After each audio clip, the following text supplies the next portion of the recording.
あいつがお前さんを育てると言った時、誰がこんな未来を想像できたじゃろうか。お前さんが人間とポケモンをつないだんじゃ。そりゃ多分お前さんじゃなきゃできないことじゃった。ここは人間でありザルードである。お互いの心を持っておるからだとわしは思っておる。The story begins in the great forest of Okoya, with the Pokemon's Zarude making a ruckus, claiming that they are the voice of the jungle while bullying all the other jungle Pokemons into submission. They claim to be the Heart Tree protectors and do whatever they want. When they are about to return to their nest, Dada, one of the Zarude, hears a noise from a distance and decides to check it out. He finds a baby washed up on a riverbank and has grown rather attached to him.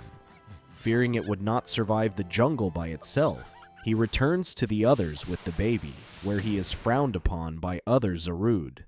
Alpha claims that the revered water raises their kind and gives them a rich bounty.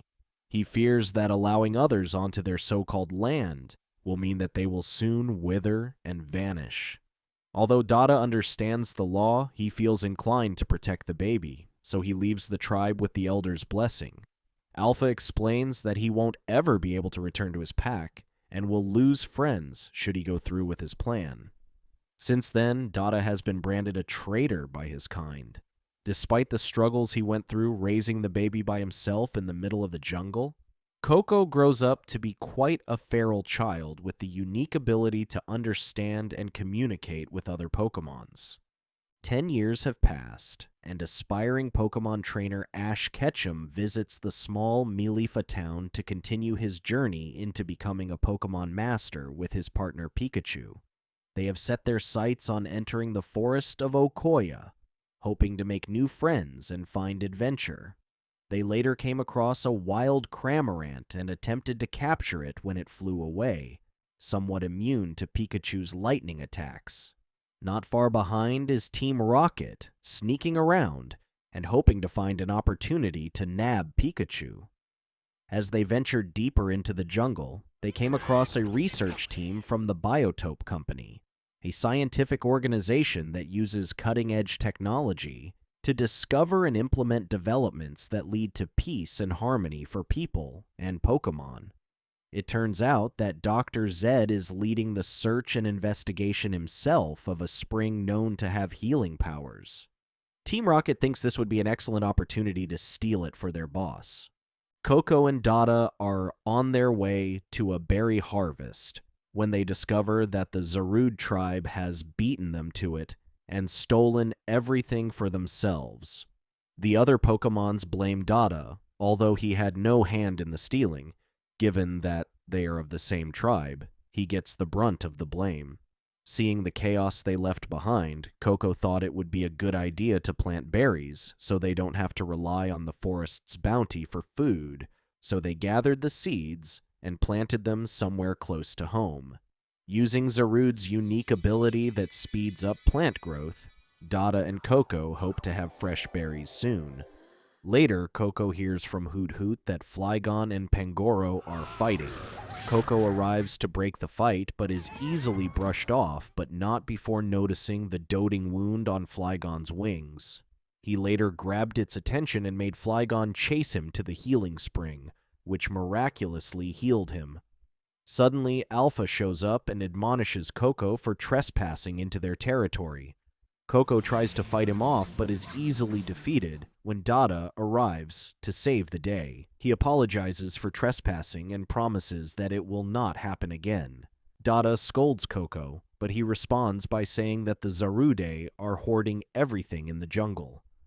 Coco wonders who will take care of the other Pokemons if not him. Dada explains that they will always have the Zarude law that the jungle must follow. Coco wonders what he is, as he is not a Zarude or any other Pokemon for that matter. When Dada is unable to answer him, he runs away. While swinging on a vine, he gets distracted and is knocked out when he hits a pipe and falls over a waterfall. Ash sees Coco go over the waterfall and brings him back to the Pokemon Center to be treated. When Coco wakes up, he gets startled, having never seen other humans before. He escapes from the building to find himself in a brand new environment, given that he has never left the jungle. Coco is experiencing everything for the first time. Ash later realizes that Coco can talk to Pikachu or other Pokémons, for that matter. They then spend the day showing Coco around town and enjoying the finer things in life. While enjoying a beautiful sunset, Coco hears Pokémon's cry from a distance. The fireworks might be cancelled when the phalanx stand in the way of the people in charge of the fireworks. Coco later realizes that one of the phalanx is trapped in a firework artillery tube. The mayor later shows up to appreciate the successful fireworks display. He explains that the fireworks carry their wish that Celebi, the mythical Pokémon, and their jungle guardian, would return one day. He explains that Celebi only appears when all is peaceful, so if it doesn't show itself, it could mean something terrible is happening in the jungle. Coco later returns to the jungle with Ash and Pikachu, who he introduces to Dada as his friends. He then confronts Dada, who is forced to admit that Coco is human and not his real father. Dada led them to an abandoned laboratory and explained that he initially tried to find his real parents to return him to them. When he saw the place deserted, he realized that he would have to raise Coco himself. He then tosses Coco a necklace he had when he found him as a baby, and a picture of his parents. Coco then starts ransacking the place for clues to his parents, while Dada returns to the great tree alone. Ash later recognizes a symbol on a wallet Coco found belonging to the Biotope Company.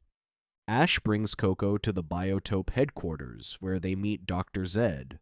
After confirming Coco's necklace and seeing a picture of his parents, he reveals that Coco's parents are Chrome and Fossa Molybdenum.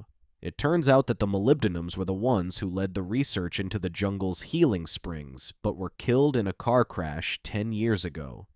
When they scanned Coco's pendant, they discovered that the research data was on Coco's pendant, but most of it was corrupted except for an image of the great tree of the jungle. Flustered about the news of his parents, Coco returns to the jungle, but not before Dr. Zed places a tracker on him, hoping he will lead them back to the great tree. Coco later finds a tracking chip on him planted by Dr. Zed when he pretended to comfort him earlier. Not long after, Dr. Zed and his research team arrived and found the great tree along with a spider-like tank. Ash and Pikachu catch up to them and tries to stop Dr. Zed's team, but he catches them with his Pokémon Ariados and throws them into the back of the truck.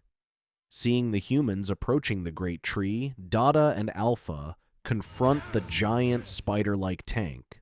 But despite giving everything they got, they stand no chance against it. Meanwhile, Ash and Coco break free from their restraints and join the battle. Seeing they are outmatched, they retreat deeper into the jungle while they try to figure out how to handle the humans. Once they confirm that it is the healing springs they have been searching for, Dr. Zed orders his men to shoot an anchor at the great tree. Dr. Zed explains that he was never after the spring, but the tree is the source of the healing power. With the tree being attacked, Alpha rallies his fellow Zarude to protect the great tree while Coco heads out to protect the other jungle Pokémons. Feeling helpless and unable to protect Coco, he remembers when Braviary tried to attack him after saving Rufflet. He explains that families are remarkable after witnessing Braviary brazenly try to attack him, a Zarude who is a lot stronger than him, to protect the baby, Rufflet. Dada claims he hasn't met anyone stronger than him, but if the time were ever to come that there is someone stronger, all he can do is fight. The research team tries to reason with Dr. Zed as he might have gone overboard with how things are happening. He insists that he is right even when a horde of Zarude shows up to stop him. Dr. Zed retells what happened to the Molybdenums that day, 10 years ago. Chrome explains to Zed that the source of the healing power is a great body of energy within the tree to which a tribe of Zarude makes their nest. The Molybdenums have suspended all operations while trying to figure out a way to solve the problem that benefits both humans and Pokémons. Dr. Zed doesn't understand why they would stop for mere Pokémon, but Chrome explains that humans and Pokémon share the same life force and live in the same world. He later chased the molybdenums on a rainy night and pushed their car over a cliff. On the verge of death, the molybdenums sent their child Coco away in a capsule with the research data hoping to save his life, at least. Dada later meets with the jungle Pokémon to beg for their help against Dr. Zed. He was initially despised at first being a Zarude, but he later managed to convince them to join their fight for the Great Tree. Despite the combined efforts of the Zarude and Pikachu, they couldn't even make a dent in Dr. Zed and his tank. Coco joins the attack, but gets captured when Dada arrives on the battlefield with the jungle Pokémons. Even with a coordinated attack with everyone, they struggle to beat Dr. Zed and his tank. Furious, Dr. Zed tried to attack the defenseless Coco when Dada jumped in to take the brunt of the attack. Dada falls to his knees after all the damage he has received. The Zarude suggests Coco bring him to the spring to have his wounds healed while Ash and the other Pokémons buy time for them. Although Coco and the others manage to get Dada into the spring, his wounds don't appear to be healing. The Elder thinks its healing powers may have weakened when Dr. Zed attacked the tree and forced its water out. As Coco mourns Dada's death, he is determined to use the special move he showed to bring him back to life.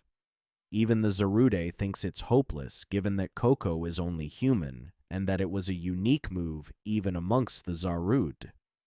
As he wishes strongly to bring Dada back, the jungle has answered his prayers, as Coco can bring out the jungle's power to heal his wounds. They are left speechless and in awe after witnessing a miracle before their eyes, while seeing a human use a special move known only to be rare, even among the Zarude. The research team can only watch while the Pokémons fight as hard as they can to defend their home and struggles to defeat it. The pilot realizes that the control system is on the machine's back and urges Ash and the others to focus their attack on it. With Pikachu leading the attack, the other Pokémons help Pikachu reach the enemy tank so he can take it out in one fell swoop. When Ash checks the cockpit, Zed is nowhere to be found, as he has already made his way to the Great Tree. Coco chases after him and stops him as he makes a jump for it. With the fighting over, Ash and the others help rebuild the jungle by planting new trees. Seeing others caring for the jungle, the Zarude realized the error in their ways. Dada explains that the jungle belongs to all Pokémons who live in it. Later, the Zarude shows up and helps rebuild the jungle by using its unique power to accelerate plant growth. Elder talks with Coco and explains that they never thought about their future with the other Pokémons or humans. He claims that Coco has helped create the bridge between humans and Pokémons, and explains that he may genuinely be both human and a Zarude. Ash and Pikachu bid Coco and Dada farewell as the jungle restoration is going so well with the Zarude's powers. Dada later explains that the tribe has welcomed them back after everything that happened, but Coco insists that he wants to go on a journey. Being both a human and Pokémon, he hopes to help others bond and be the bridge that connects them. Dada claims he will fail and return to them in tears, but Coco is determined to prove him wrong.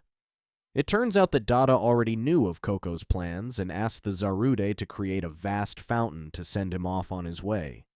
Coco later realized that he received Dada's blessing when he found the berries they planted in his bag, which he claims he did not put there. He then parted ways with Ash and Pikachu, determined to go on his adventure. While the other Pokémon enjoy a bountiful harvest of berries, the mythical Celebi shows up, which means there is finally peace in the jungle, and everything is finally right. The end. Thank you for watching. Check out these other videos, and subscribe and tap the bell to be notified about our latest videos. See you next time.